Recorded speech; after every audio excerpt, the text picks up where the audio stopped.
효력, 성립 요건 두 번째 요건까지 본 거예요. 물건과 채권 사이의 결란 관계까지. 채권이 변제기가 있어야 된다. 다른 담보물권들은 채권이 변제기가 도래하지 않았다 하더라도 성립하죠. 돈 빌려주고 성립하잖아요. 근데 유치권은 변제기 도래가 유치권 성립 요건 자체가 됩니다. 변제기가 도래해야 돼. 이건 어렵지 않고요. 그다음에 적법점유. 유치권자가 물건을 점유해야 되는데 이게 점유가 적법점유해야 돼요. 따라서 예를 들어서 임대차가 끝났는데 임대인이 보증금을 돌려주는데도 임차인이 물건을 못 돌려주고 있다면 이때 임차인은 정당하지 않게 점유하는 상태죠. 그러니까 불법 점유 상태예요. 여기서 임차인이 비용을 지출했어요. 돌려받을 수 있다 없다? 있다. 있는데 유치권 안 된다.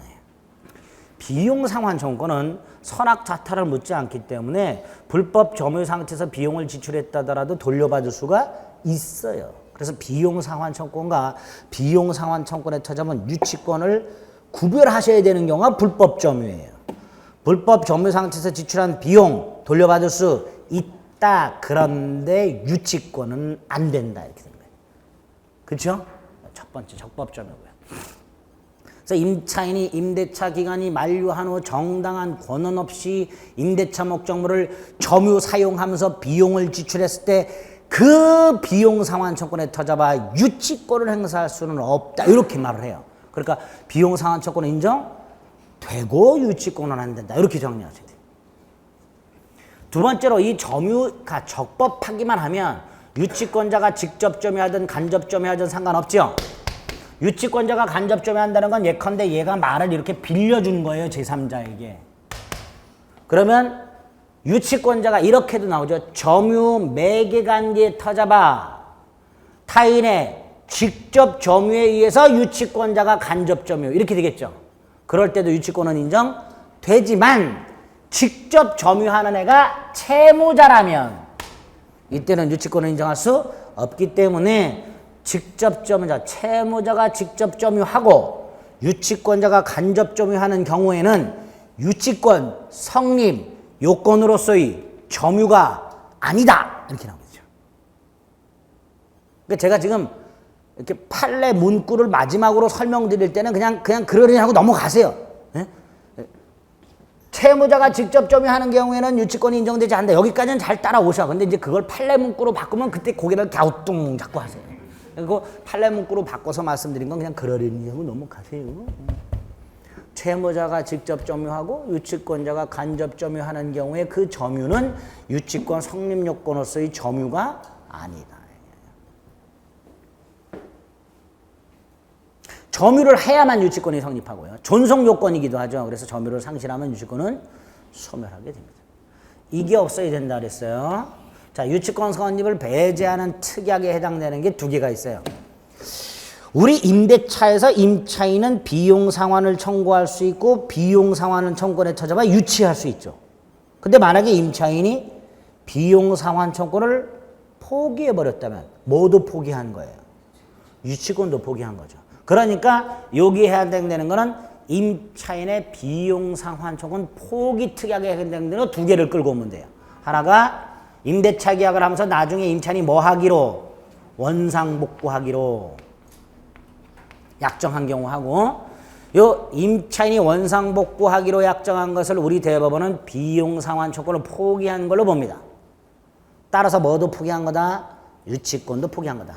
두 번째로 건물의 임차인이 그 건물을 증축을 하되 임차인이 임차인 비용으로 증축을 하되 그 증축한 부분의 소유권을 임대인에게 귀속시키기로 약속을 했다면 이 임차인은 우리 판례 이 임차인은 요 증축 비용 상환 청구권을 포기한 대신 증축한 부분에 대한 원상 복구 의무를 면제받기로 하는 그런 약정으로 봐버려요.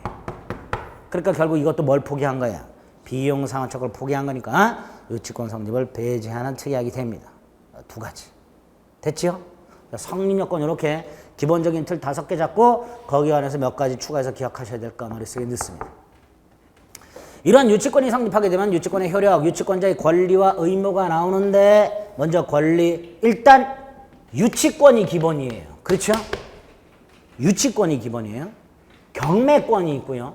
간이변제 충당권이 있고요. 과실수취권이 있고요. 채무자의 승낙을 받아서 유치물을 사용, 대여, 담보 제공할 수 있고요. 마지막으로 유치물에 지출한 비용 상환 청구권이 있어요. 6개. 유치권자의 권리 6개. 예? 생각을 하세요. 유치권, 기본, 경매권, 간이변제 충당권, 과실수취권, 채무자의 승낙을 받아서 사용, 대여, 담보 제공할 수 있는 권리, 마지막으로 비용 상환 청구권. 이런 게 일단 있구나. 그리고 세부적으로 유치권, 점유 및 반환 거절하는 물권, 누구에 대해서 주장 가능하다? 채무자뿐만 아니라 채무자와 소유자가 다르다면 소유자에게도 목적물을 경락받은 신소유자에게도. 단 반환 거절과 돈 갚아라 변제 청구는 별개라 그랬죠. 그러니까 경락인에게 반환을 거절하면서 유치권을 행사할 수는 있으나 경락인은 채무자가 아니기 때문에 경락인에게 변제를 청구할 수는 없다. 두 번째로 점유 및 반환 거절이니까 원칙적으로 유치물을 사용 수익할 수 있는 권능은 없다. 세 번째로 만약에 상대방이 소송을 제기했다. 당연히 소송에서 유치권 주장해야 되고 법원이 이 유치권을 받아들이게 되면 원고 일부 승소 판결하게 된다. 이런 것들이 유치권에서 기억나시면 돼요. 간단하지요? 경매권 이렇게 유치권자는 채권의 변제를 받기 위해서 경매할 수 있다. 이때 채권의 변제를 받기 위한다는 건 경매대가로부터 우선 변제를 받는다는 의미가 아니지. 우선 변제권이 없으니까. 따라서 이 경매권은 우선 변제를 위한 경매가 아니라 팔아버리겠다. 팔아버리는 경매예요, 그냥. 그래서 이걸 환가를 위한 경매라고 합니다. 유치권자에게는 우선 변제권은 없으나 목적물을 뭐 할 수 있는 권리는 있다? 경매권은 있다. 그 다음에 간이변제 충당. 유치권자는 정당한 이유가 있을 때, 예를 들어서 세탁소주인은 세탁비에 대해서 세탁비를 안 주면 세탁물 유치할 수 있다고 그랬죠. 네? 자동차 수리비 안 줬을 때 자동차 유치하는 거고 다를 바 없죠. 그런데 지금 유치하고 있는 게 티셔츠 한 장이야. 이거를 나중에 경매를 넣어. 이상하죠? 이런 건 경매해봐야 별 의미 없다. 이게 정당한 이유가 있을까? 근데 여기까지는 괜찮은데 감정인 평가를 받으래요. 그리고 감정인 평가를 거쳐서 그 티셔츠를 변제 직접 충당할 수가 있다가 아니라 충당할 것을 법원에 청구하래. 그리고 미리 채무자한테 전화를 걸어. 야, 네 티셔츠 내가 가질게. 그게 간이변제 충당이에요. 말은 간이한데 실제로는 경매 절차만 쏙 빼버린. 그래서 제가 이거를 복잡변제 충당이라고. 간이변제 충당 4가지 요건. 정당한 이유가 있을 것, 감정인 평가를 거칠 것, 법원에 청구할 것, 미리 채무자에게 통지할 것. 그러면 유치물 자체를 직접 변제 충당할 수 있다. 과실수취권. 자, 이름은 과실수취권인데요. 이 과실수취권은 선의 점유자에게 인정되는 과실수취권하고는 구별하셔야 됩니다. 선의 점유자에게 인정되는 과실수취권은 부당이득 반환 의무를 면제시켜 주는 거예요. 원래 선의 점유자가 목적물에 대한 사용료를 줘야 되는데 선이기 때문에 넌 사용료 안 줘도 돼. 이게 선의 점유자의 과실수취권입니다. 그래서 원래 민법상 과실수취권은 부당이득 반환 의무 면제 의미예요. 근데 요 유치권자의 과실수취권은 그런 의미가 아니라 목적물의 과실을 수취해서 원본 및 이자에 충당하라. 그런 의미의 과실수취권입니다. 이 과실수취권은 별도의 명칭이 변제 충당권이에요. 뭐라고요? 변제 충당권. 선의 점유자의 과실수취권은 변제 충당권이 아니라 부당이득 반환 의무의 면제. 이게 선의 점유자의 과실수취권이에요. 그래서 어디서 차이가 나요? 선의 점유자에게는 과실수취했다면 통상 필요의 청구 못하죠. 그렇죠? 근데 유치권자는 과실을 수취했다 하더라도 목적물에 지출한 통상 필요비 따로 청구할 수 있다. 이렇게 돼요. 성격이 다르기 때문에. 어쨌든 이런 과실수취권이 있는데 원본 및 이자에 충당할 수 있는 변제 충당권수의 과실수취권이 있는데 이게 그냥은 안 되고 요거하고 결합. 채무자의 승낙을 받아 사용되어 담보 제공. 갑이 을한테 와서 을이 말을 타인에게 빌려주는 걸 승낙. 그래서 을이 말을 타인에게 빌려주고 차임을 받아. 이 경우 이럴 때 그걸 수취해서 원본 및 이자에 충당할 수 있다. 그래서 항상 전제가 채무자의 승낙을 받아 유치물을 사용되어 담보 제공하고 그로부터 발생하는 과실을 수취하여 원본 및 이자에 충당할 수 있다. 이렇게 되는 거예요. 됐죠? 그럼 만약에 얘가 채무자 승낙 없이 말을 빌려줬어. 의무를 위반한 거죠. 승낙 받으라고 돼 있는데. 그러니까 얘는 유치권 소멸을 청구할 수 있고 수취한 과실을 원본과 이자의 충당도 못하게 됩니다. 이게 원칙이에요. 단, 요 경우 유치권자는 채무자의 승낙을 받아 사용되어 담보 제공할 수 있다 그랬죠. 예외가 있어요. 승낙 없이 할 수 있는 거. 보존에 필요한 사용.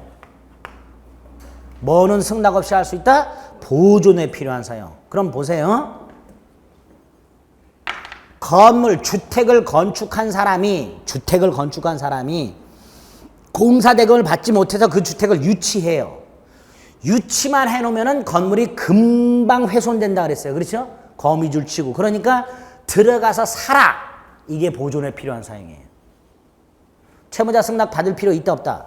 없다. 채무자 승낙 없이 쓰고 있으니까 사용료는 지급해야 되겠죠. 부당이득 반환 의무가 생긴다 이렇게 돼요.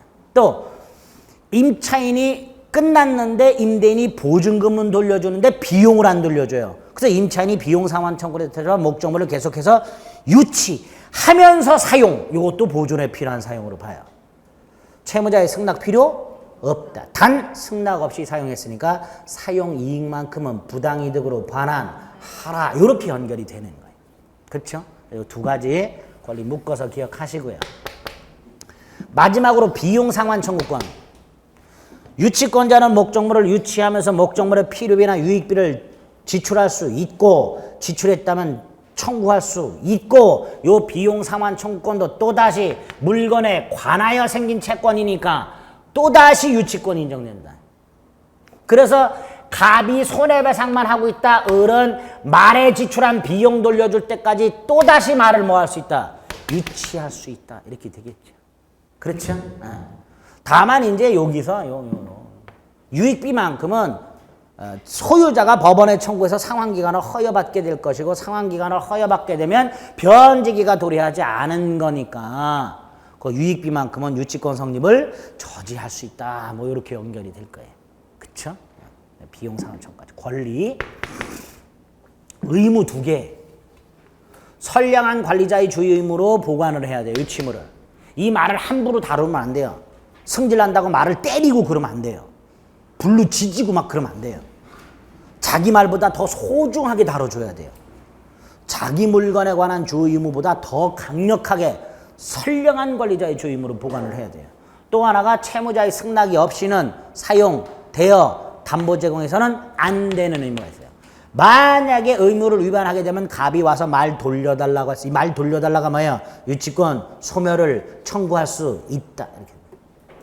그게 의무가 될 거예요.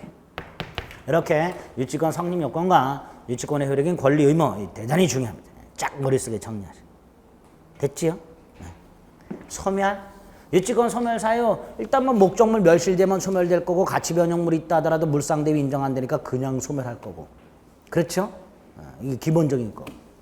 두 번째로 지상권이나 지역권 따위는 20년간 행사하지 않으면 소멸하는데 유치권 같은 담보물권은 소멸시에 걸리질 않아요. 왜? 채권과의 부종성 때문에. 채권이 소멸시에 걸려서 소멸하면 유치권도 부종성에서 따라 소멸하기 때문에 유치권을 따로 소멸시에 걸리게 할 필요가 없습니다. 그래서 유치권은 소멸시에서 소멸하지는 않는다. 그럼 좀 전에 채권이 소멸하면 유치권 소멸하죠. 에? 이때 채권 소멸 사유가 몇 개가 있어요. 돈 갚으면 소멸하고요. 채권자가 스스로 포기하면 소멸하고요. 또 채권자가 그 채권을 보통 10년간 행사하지 않으면 소멸해요. 이때 326조 유치권을 행사하는 거하고 채권을 행사하는 거하고는 전혀 달라요. 유치권을 행사하고 있다는 건 반환을 거절하고 있는 거고요. 채권을 행사하는 건 돈 내놔라 이렇게 얘기하는 거예요. 문제는 유치권만 행사하고 있고 채권을 행사하지 않고 있다면 채권은 소멸시효가 진행이 돼요. 소멸시효라는 건 권리자가 권리를 행사하지 않고 있을 때 그 기간이 진행을 해요. 그럼 유치권자가 유치권만 행사하고 있고 채권을 따로 행사하지 않고 있다면 채권은 소멸시효에 걸린다 이렇게 되겠죠. 그걸 326조에서 이렇게 해놨습니다. 유치권의 행사는 피담보 채권 소멸시효 진행에 영향을 미치지 아니한다 이렇게 해놨어요. 네? 조문이 다시 한번 찬찬히 유치권의 행사는 피담보 채권의 소멸시효 진행에 영향을 미치지 않는다. 즉 유치권을 행사하고 있다 하더라도 피담보 채권의 소멸시효는 진행된다. 326조. 세 번째로 유치권 특이의 소멸사유. 아까 의무 위반을 이유로 하는 유치권 소멸 청구가 있었고요. 또 하나가 상당한 다른 담보 제공에 의한 유치권 소멸 청구가 있습니다. 자, 상당한 다른 담보 제공한 유치권 소멸 청구. 을이 말을 유치하고 있는데 말 가격이 1,000만 원이고요. 을이 받아야 될 손해배상이 100만 원이에요. 이럴 때 갑이 소를 한 마리 데려와서 소를 담보로 제공하면서 말 돌려달라. 이게 상당한 담보 제공에 의한 유치권 소멸 청구예요. 당연히 상당한 담보여야 돼요. 이때 상당한이란 뭘 말할까요? 요거에 상당한 요요. 손해배상에 상당한. 을이 유치하고 있는 목적물 가액에 상당한 담보가 아니고 1,000만 원짜리 담보 말고 한 100만 원짜리 담보. 그래서 상당한 담보를 제공하고라고 돼 있는데 이때 상당한은 손해배상, 피담보 채권액에 상당한 이렇게 해석합니다. 유치 목적물 가액에 상당한이 아니라. 두 번째로 분명히 상당한 담보를 제공하라고 돼 있어요. 그렇죠? 그런데 갑이 뭘 가져왔다? 닭을 가져왔다. 3,000원짜리. 그걸 갖다 주면서 말래나. 그럼 어른 뭐라래? 닥쳐 그런다 그랬죠. 예? 닥쳐 그런다 그랬죠. 닭을 가져오면 닥쳐 그래야 돼요. 상당한 담보를 가져오라는데 엉뚱한 닭을 가져왔어. 그럼 닥쳐. 무슨 뜻이에요? 거절할 수 있는 거예요. 그래서 상당한 담보 제공에 의한 유치권 소멸 청구에서는 유치권자의 뭐가 필요하다? 승낙이나 승낙을 가름하는 판결이 필요하다. 그래서 의무 위반을 이유로 한 유치권 소멸 청구는 형성권이지만 타담보 제공인 유치권 소멸 청구는 청구권이다. 이렇게 유치권자의 승낙이 필요하다. 예? 세 번째로 갑이 이렇게 왔어. 소를 딱 건네주면서 야, 이 말은 원래 무소유고 무가 내일 찾으러 올 거야. 내일 무가 와서 이렇게 생긴 놈이 무야. 이렇게 하면서 요 놈이 와서 말 돌려달라면 그놈한테 줘 그랬어요. 갑이. 을이 알았다 그랬어요. 그럼 얘는 지금 현재 소를 유치하면서 뭐도 유치하고 있는 거예요? 말도. 그러면 상당한 담보가 제공돼 있다는 사실만으로 유치권이 소멸하는 건 아니지요. 누군가가 와서 말 돌려달라고 유치권 소멸을 청구해야지요. 다음날 무가 와서 유치권 소멸 청구해. 말 돌려달라. 을 돌려줘야 되겠죠. 그러면 상당한 담보를 제공한 자와 유치권 소멸 청구한 자가 꼭 동일인일 필요가 없지요. 판례 상당한 담보가 제공되어 있다면 소유자 등 이해관계 있는 제3자는 유치권 소멸을 청구할 수 있다. 예? 그렇게. 상당한 담보 제공한 유치권 소멸 청구. 담보가 제공돼 있다는 것만으로 소멸하는 게 아니다. 유치권 소멸 청구의 의사표시가 따로 필요하다. 마지막으로 점유가 상실되면 유치권을 소멸한다 그랬어요. 예? 예. 그러니까 을이 말을 유치하고 있었는데 밤에 잘 때마다 꽁꽁 묶어놨어. 아침에 눈을 떴는데 말이 사라졌어. 점유 상실했죠? 유치권 소멸. 그런데 말이 사라졌는데 이렇게 말을 묶어놓은 끈을 봤더니 누가 끊었어. 정밀하게. 이 말이 몸 부딪혀서 풀고 간 게 아니고 예리하게 끊겨 있어. 조사했더니 갑이 끊어갖고 데려갔어. 이건 점유 침탈. 204조가 있죠? 유치권자가 점유를 상실하게 되면 유치권은 소멸하는데 만약에 그 점유 상실이 누군가의 점유 침탈에 의한 경우에는 침탈 당한 날로부터 1년 내 반환을 청구할 수 있다. 그렇죠? 그래서 반환을 받으면 유치권은 소멸하지 않았던 것으로 된다. 이렇게 되겠죠. 근데 잘 보세요. 말을 갑이 침탈해서 가져갔어요. 그래서 얘가 204조에 터져봐 반환 소송을 제기해서 승소 판결까지 받았어요. 근데 아직 말을 되돌려받지 못해서 유치권 부활한다 안 한다? 예? 다시 한번. 을이 갑을 상대로 점유물 반환 청구 소송을 제기해서 승소 확정 판결까지 받았으나 아직 말의 점유를 회복하진 않고 있다. 그럼 유치권은 아직 부활하지 않은 거죠. 그래서 점유물 반환 청구 소송 승소 확정 판결을 받았다 하더라도 유치물에 대한 점유를 회복하지 않는 한 아직 유치권은 부활하는 게 아니다. 그것도 판례. 예? 당연하죠. 점유를 되돌려 받아야 현실적으로 유치권은 부활하게 됩니다. 어쨌든 점유가 침탈되었다 하더라도, 점유가 상실되었다 하더라도 누군가의 점유 침탈에 의한 경우에는 침탈당한 날부터 1년 내 반환을 청구할 수 있다. 이렇게 기억하시면 돼요. 됐지요? 여기까지. 끝. 자, 이제 마지막 고비 하나 남았습니다. 시계 보지 마세요. 아직 시간 남았어요.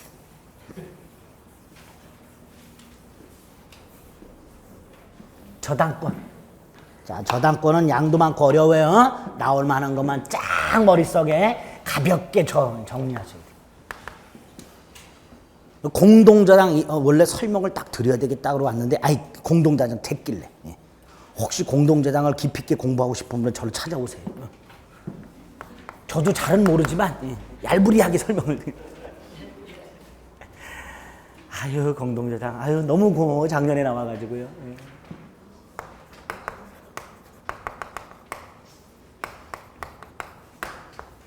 저당권의 의의 특징이 있을 것이고요. 저당권 성립, 즉 취득이 나올 거고요. 세 번째로 저당권의 효력이 나와요. 효력은 첫째가 효력 범위가 나오고요. 피담보 채권의 범위하고 목적물의 범위가 나와요. 그리고 이 목적물의 범위에 와서 물상대위가 정리가 돼야 돼요. 두 번째로 저당권의 가장 기본적인 효력이 뭘까요? 목적물을 경매하여 우선 변제 받는 거예요. 그렇죠? 그래요, 안 그래요? 그렇죠. 이 경매는 어디 가는 거예요? 경매법원. 그래서 국가기관을 통해서 저당권을 실행할 수밖에 없는데요. 사적 실행이라는 게 있어요. 저당권자가 목적물을 경매를 넣지 않고요. 채무자하고 협의해가지고 소유권을 가져가 버리거나 개인적으로 매각을 해버리는 이런 사적 실행이라는 게 있어요.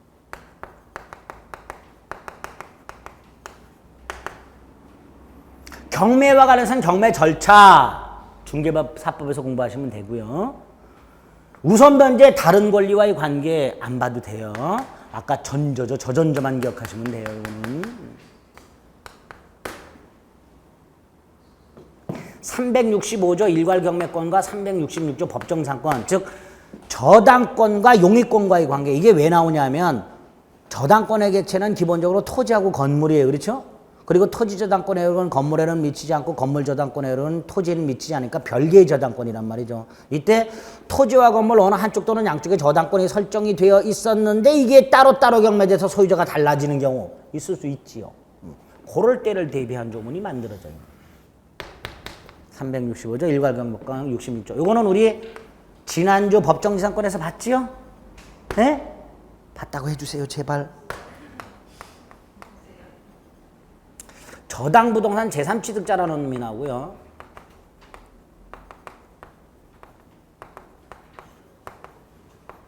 저당권 침해가 나와요.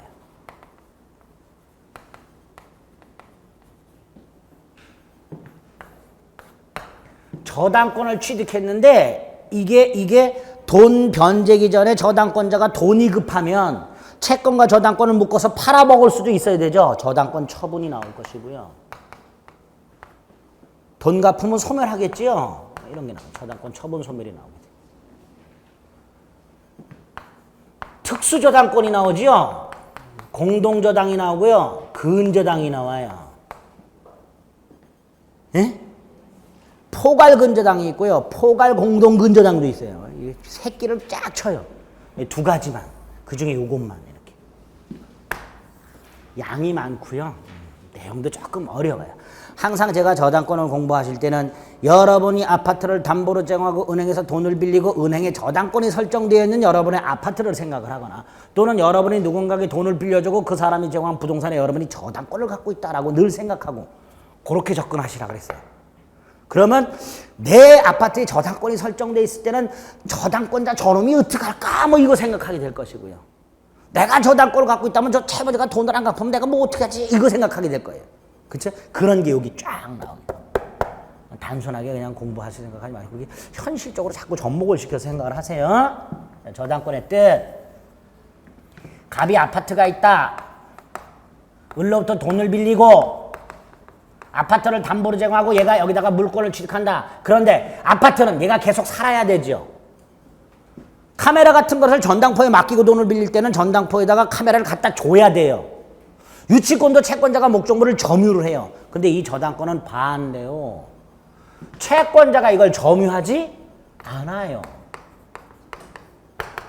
저당권자가 점유하지 않고 설정자가 계속해서 상승을 합니다. 그래서 이 저당권이란 채무자 또는 제3자가 점유를 이전하지 아니한 채 담보물을 제공한 경우 저당권자는 그 담보물에 뭐를 지배? 교환 가치를 지배하고 있다가 채무자의 변제가 없는 경우 그 교환 가치, 경매대가로부터 우선 변제를 받는 권리.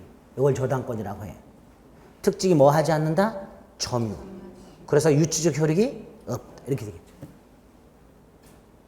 점유하지 않으니까 누누이 말씀드렸지만 제3자가 이 아파트를 바라봤을 때 저당권이 설정돼 있다는 사실을 외관상 알 리가 없더라. 그러니까 이 아파트의 을이 나 여기 저당권자다라는 걸 반드시 등기나 등록을 통해서 공시하라.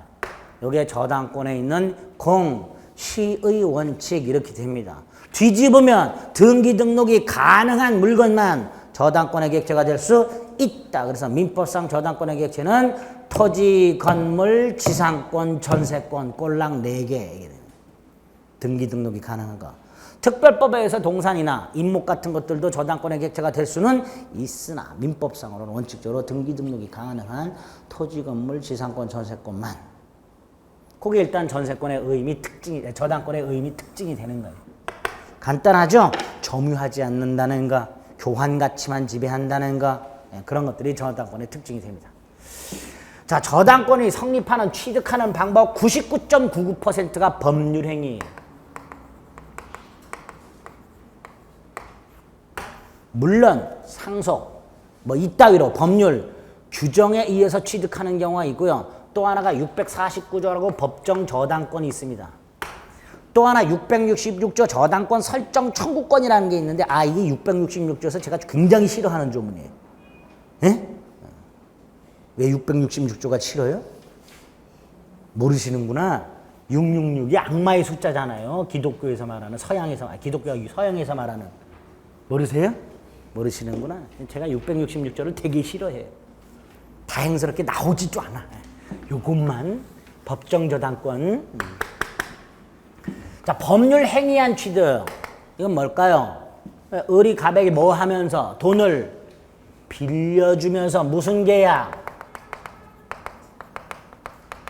이거 먼저 해야지요. 예? 여기에 부수해서 뭐를 해요? 설정 계약.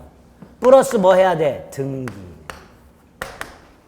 채권이 발생하는 원인 계약에 부수하여 저당권 설정 계약 맺고 등기까지. 만약에 요거만 하면 이게 신용대출이잖아요. 이것까지 하면 담보대출. 아무것도 아니에요. 그러니까 이거 당연히 있어야 되죠. 그러니까 원인 계약이 무효라면 저당권 설정 계약도 무효다. 이렇게 되겠죠. 기본이에요. 이때 이 계약은 누구하고 누가 하는 거예요? 채무자와 채권자. 당연하죠. 문제가 요 설정 계약의 당사자예요. 설정 계약의 당사자가 설정자하고 저당권자겠죠. 그렇죠? 물론 이 저당권자는 장차 저당권을 취득하고자 하는 자겠죠. 계약의 당사자. 설정자는 채무자일 수도 있지만 채무자가 담보가 없다면, 예를 들어서 갑이 담보가 없어. 그럼 아버지한테 가서 아버지 아파트 좀 담보로 좀 빌려주세요. 그래서 아버지가 와서 설정할 수도 있어요. 그래서 설정자는 채무자일 수도 있고 제3자일 수도 있습니다. 이때 이 제3자, 채무는 부담하지 않으면서 자기 부동산으로 책임만 지는 사람, 이걸 채무 없는 책임 물상 보증인 이렇게 합니다. 채무는 부담하지 않으니까 물상 보증인에 대해서 변제를 청구할 수는 없습니다. 부동산만 날릴 뿐이에요. 물상 보증인은. 어쨌든 채무자 또는 물상 보증인, 이 사람이 설정자고요. 저당권자는 당연히 누구여야 돼요? 채권자. 그래서 채권자가 을인데 저당권자가 병으로 등기됐다, 무효가 되는 게 원칙입니다. 다만 이거 예외적으로 유효가 되는 경우가 있긴 있어요. 일단은 채권자와 저당권자는 같아야 하는 게 원칙이다. 이게 설정 계약이 될 것이고요. 이때 등기를 해야 되는데요. 당연히 저당권자로 등기하는 거고요. 이 저당권에서 담보되는 채권, 보통 돈을 빌려주니까 금전채권이죠. 근데 꼭 금전채권일 필요가 없다라고 해요. 예를 들어서 여러분하고 저하고 이렇게 계약을 할 수도 있어요. 이정환이 네가 수요일마다 강의해야 되는데 혹시라도 강의를 안 오면 손해를 배상할 청구할 것이고, 그 손해배상 청구권을 담보할 목적으로 미리 제 부동산에다가 저당권을 딱 설정할 수도 있어요. 그럼 이건 금전채권이 아니죠. 강의하라예요. 그걸 담보하기 위한 거예요. 근데 이게 나중에 안 하면 뭘로 바뀌어요? 금전채권으로. 아하, 현재는 금전채권이 아니지만 장차 금전채권으로 바뀔 수 있는 것이라면 이것도 저당권에서 담보될 수 있다. 반드시 금전채권일 필요는 없다. 두 번째, 현재 채권 된다. 장래 발생 채권 된다. 장래 발생하는 특정 채권 된다. 불특정 채권도 된다. 장래 발생하는 특정 불특정 채권도 다 담보할 수 있다. 세 번째로 1억 채권을 갖고 있는데 갑이 갖고 있는 부동산이 3천만 원짜리밖에 안 돼. 그러면 1억 채권 중에서 3천만 원만 따로 저당권, 채권 일부 된다. 1억 채권, 3억 채권, 2억 채권 합해서 6억 채권 있다. 이거를 10억짜리 아파트에 한 방에 채권 여러 개를 묶어서 하나의 저당권으로. 을이갑을 빌려줬고 병이갑을 빌려줬고 정이병 돈을 빌렸다. 을병적을 묶어서 하나의 저당권으로. 그럼 저당권을 준총유 이렇게 하게 돼요. 예? 준공동소유. 그래서 채권자 여럿을 묶어서 하나의 저당권으로. 갑이 돈을 빌렸고 을이 돈을 빌렸고 병이 돈을 빌렸어. 채무자가 3명, 정으로부터 이 정의 채권자가 갑을 병 채무자를 한 방에 묶어서 하나의 저당권으로. 다 된다. 채권 일부 된다. 채권 여러 개 묶어서 된다. 채권자 여럿 묶어도 된다. 채무 여럿 묶어도 된다. 다 하나의 저당권으로 담보할 수 있도록. 여기까지가 성립해서 봐주셔야 될 내용이에요. 법률행위. 간단하지요? 네. 649조는 법정저당권이라고요. 갑소유 땅이에요. 을이 건물을 소유할 목적으로 토지 임차권을 갖고 있어요. 그리고 건물을 소유하고 있어요. 무슨 임차권을 갖고 있다고요? 근데 이 자식이 갑한테요, 차임을 지급하지 않아요. 그 차임을 지급하지 않은 게 2년이 지났어요. 이거를 변제기를 경과한 최후 2년 차임채권 이렇게 불러요. 건물 소유 목적 토지임대차에서 변제기를 경과한 최후 2년 차임채권이 있을 때 얘 받아야 되죠. 그걸 받아야 될 거 아니에요. 그래서 임대치, 자신 소유 토지 위에 있는 임차인 소유 건물을 압류를 해버려요. 그러면 요 건물 등기부에 토지 임대인 갑이 압류권자 갑 요렇게 등기가 돼요. 이거를 저당권으로 본다. 이게 649조 법정저당권입니다. 그러면 이 경우에는 저당권으로 등기가 안 돼 있는데 저당권으로 보죠. 아까 저당권은 반드시 등기 등록 따위를 통해서 공시하라 그랬죠. 아까 어디 써놨는데 공시원칙이 지웠네. 안 썼구나. 아, 여기. 저당권은 항상 등기 등록을 통해서 대외적으로 공시하라. 이게 공시원칙이죠. 근데 이거는 저당권으로 공시돼 있어요, 안 돼 있어요? 안 돼 있죠. 그래도 저당권 인정되죠. 그래서 649조는 저당권의 공시의 원칙의 예외. 저당권의 공시의 원칙의 예외 이렇게 됩니다. 법률 행위한 저당권 취득과 법률 규정한 저당권 취득 중에서 649조 법정 저당권이고 아까 666조는요. 건물공사 수급인이 공사대금 못 받으면 뭐 할 수 있다 그랬어요? 유치권. 예? 그런데 그 전에 도급인한테 저당권 설정 청구권이 있어요.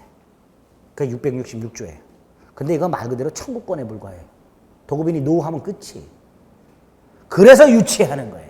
그래서 666조하고 유치권이 이렇게 맞물려 있다고 생각하시면 돼요. 예, 그런 게 있는데 안 나오니까 저당권의 성립. 이렇게 성립한 저당권의 효력. 일단 먼저 기본이 되는 거 이거. 경매와 우선변제. 저당권은 다른 거 다 필요 없고요. 채무자가 돈을 못 갚으면 목적물을 모아해서 임의 경매에 넣어서 경매 대가로부터 후순위 권리자보다 뭘 받을 수 있다. 우선변제. 이게 저당권의 본질적 효력이에요. 그런데 보통 경매 절차가요. 한 번 시작하면 기본이 2년이에요. 빨리 진행되면 한 6개월이나 1년 만에 끝날 수도 있는데 보통은 그리고 한 3월 달이 끼어 있으면 더 해요. 이 법관 인사철이거든요. 3월 달. 한 1월 달에 경매를 신청하면요. 3월 달 될 때까지 한 번도 시작을 안 해요. 2달을. 왜냐면 지가 맡았다가 법관 인사에 다 막 안 되니까 1월 달에 만약에 경매를 신청하면 3월 달까지 그냥 고다리 있다가 한 4월 달쯤 되면 이제 그때부터 시작을. 한 1년 지나가는 후딱이에요, 경매는. 잘못하다가. 그러니까 저당권자 중에는 지금 부동산 경기가 안 좋다 그러면 경매 넣어봐야 별거 없다 그러면 채무자를 불러서 야, 이 경매 넣으면 안 되겠고 그냥 나한테 소유권을 넘겨라. 또는 내가 매수자를 물색해서 팔아가지고 그 돈으로 내 채권을 회수하겠다. 이렇게 채무자를 꼬셔서 계약을 하는 경우가 생겨요. 요걸 사적 실행이라고 하면서 유저당 계약이라고 불러요. 뭐라고 부른다고요? 유저당 계약. 이 유저당 계약이 두 개가 있는 거예요. 하나가 내가 소유권 가져갈게 소유권 이전형 유저당. 경매 절차가 아니라 내가 팔아버릴게 개인적으로 임의 환가형 유저당 이렇게 돼요. 근데 이거 중에서 소유권 이전형 유저당은 어디서 본 거하고 비슷한데? 어디서 봤죠? 가등기담보법. 예? 가등기담보법 보면 가등기담보권자가 소유권을 가져가잖아요. 근데 가등기담보법에서 소유권을 가져가고 플러스 뭐해? 청산. 그쵸? 이거 안 해요. 그러니까 이거 폭리를 취할 가능성이 대단히 높죠? 근데 우리 펄레 유효. 유저당 계약이라는 게 하나 있어. 사적 실행하는 게 판례가 인정하고 있는 임의 환가형 유저당과 소유권 이전형 유저당이 있다. 그래서 저당권의 효력 중에서 경매에 관해서는 요 유저당 계약의 개념 정도 하고 두 가지 경우가 있는데 유효다 요 정도만 생각해 주시면 돼요. 됐죠? 생각 안 해도 돼요. 괜히 했나? 요번 순환에 제가 플러스 알파가 좀 있다고 하긴 했는데 오늘 좀 심한가요? 아니 괜찮아 이 정도는. 이건 아까 전조조만 기억하시면 되고요. 자 그럼 구체적으로 범위로 갑니다. 저당권의 효력이 미치는 범위란 두 가지. 하나가 피담보채권의 범위고 또 하나가 목적물의 범위인데 둘 다 목적물이 경매되는 걸 전제로 피담보채권이라는 목적물 경매대가로부터 저당권자가 후순위 권리자보다 우선 변제받는 돈이 얼마? 이게 피담보채권의 범위예요. 그럼 저당권자는 이게 제일 궁금하겠죠. 목적물이 경매될 때. 궁금하면 500원이 아니고 360조를 보면 돼요.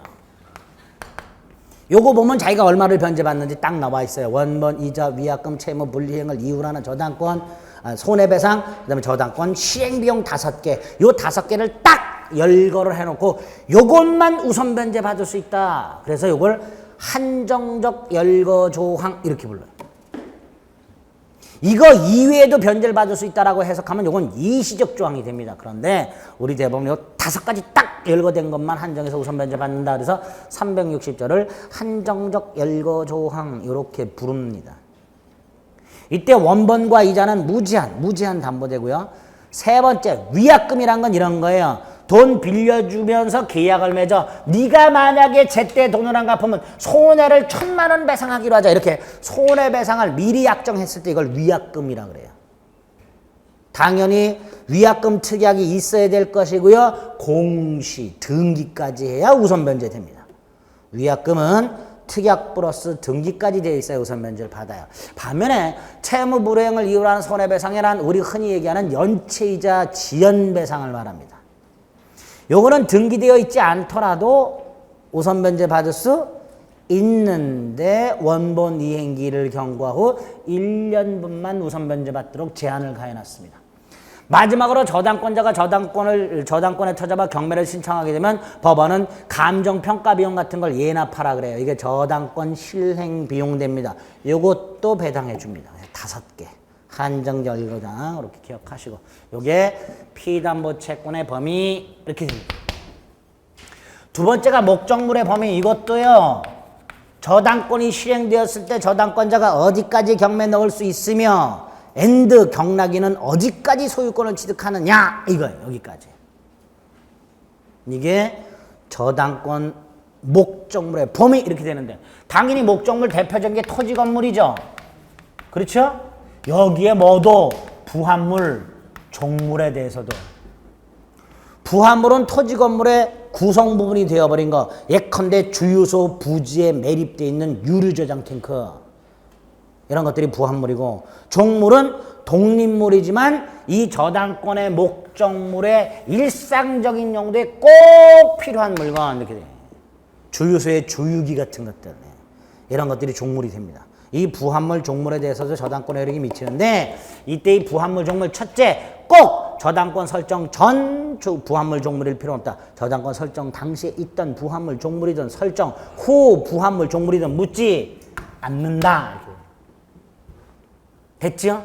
두 번째 부합물과 관련해서 우리 부합에서 봤던 거 기존 건물에 설정된 저당권의 효력은 부합된 증축 부분에도 효력이 미친다. 그래서 기존 건물에 설정된 저당권 실행 당시 부합된 증축 부분이 설령 경매 목적으로 평가되지 않았다 하더라도 경락인은 부합된 증축 부분의 소유권을 취득한다. 세 번째로 종물. 첫째로 주된 권리에 설정된 저당권의 효력은 종된 권리에도 미친다. 이렇게 확대된다. 주물에 설정된 저당권의 효력은 종된 권리에도 미친다. 종물에도 미친다를 주된 권리에 설정된 저당권의 효력은 종된 권리에도 미치니까 건물에 설정된 저당권의 효력은 건물 소유를 목적으로 하는 지상권 또는 임차권에도 미치고 전유 부분에 설정된 저당권의 효력은 대지 사용권에도 미친다. 따라서 건물을 경락받은 사람은 지상권, 임차권도 취득하게 되고 전유 부분을 경락받은 사람은 대지 사용권도 취득하게 된다. 이렇게 되죠. 그렇죠? 네 번째로 토지에 설정된 저당권의 효력은 토지의 부합물 종물에도 미치겠지만 그 토지 위에 있는 건물, 보존등기된 수목이 집단인 인목, 명인방과 같은 수목이 집단 미분리과실, 미채광물 따위에는 저당권의 효력이 미치지 토지 저당권의 효력이 미치지 않는다. 부합물도 아니고 종물도 아니니까.